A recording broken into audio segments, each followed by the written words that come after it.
The play I chose to discuss is The Boy Who Would Not Grow Up, more commonly known as Peter Pan, by J.M. Barrie. This 1904 version of the famous child residing in Neverland had an uplifting impact on London society. Many believe that Barrie chose to write the fairy film Neverland and based his characters off the Davis family, a normal London family he met in Kensington Gardens. This play has been one of my favorites for years, and I chose this play to get the real story out there instead of just the Disney version.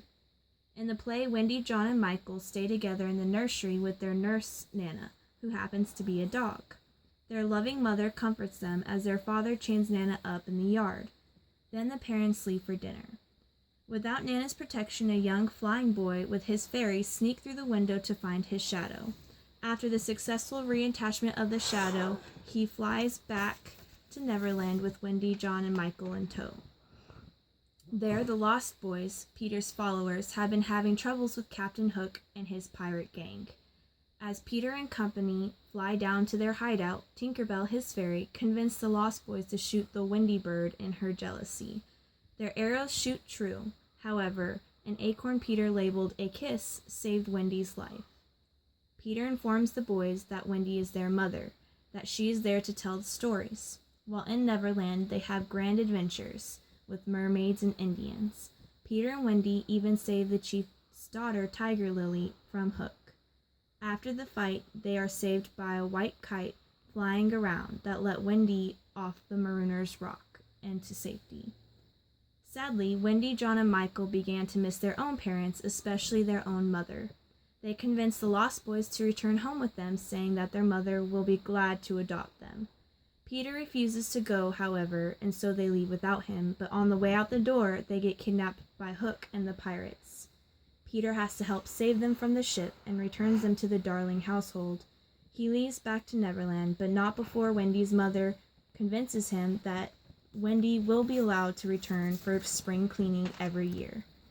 The impact this riveting tale had in London was great. During the air, storytelling was one of the main hobbies to pass the time. This childlike play fell out of the normal, rigid theater debuts. However different the scenery and the take, the play still fell under the Edwardian fiction and the usual theme of progressive versus static. The progressive being Wendy and the static being Peter Pan not wanting to leave Neverland and being stuck his age forever. It was a different approach to the theme that kept people coming back for more. It is said that Barrie wrote this extravagant story for the 5 Davis boys and their mother Sylvia. This family often dwelled in Kensington Gardens to play pretend with Barrie. The way he wraps the serious theme into a child's land is why I chose this play. Even serious examples of the children's incompetence and having pretend dinner is covered with playing and fairies and such. The Disney story of Peter was always one of my favorites. However, the real story in his play trumps it all, even with the cursing Tinkerbell.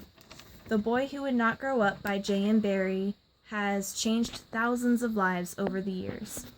As a big hit in his day and era, he took the play based on the Davis family and wrote it into a novel, Peter and Wendy.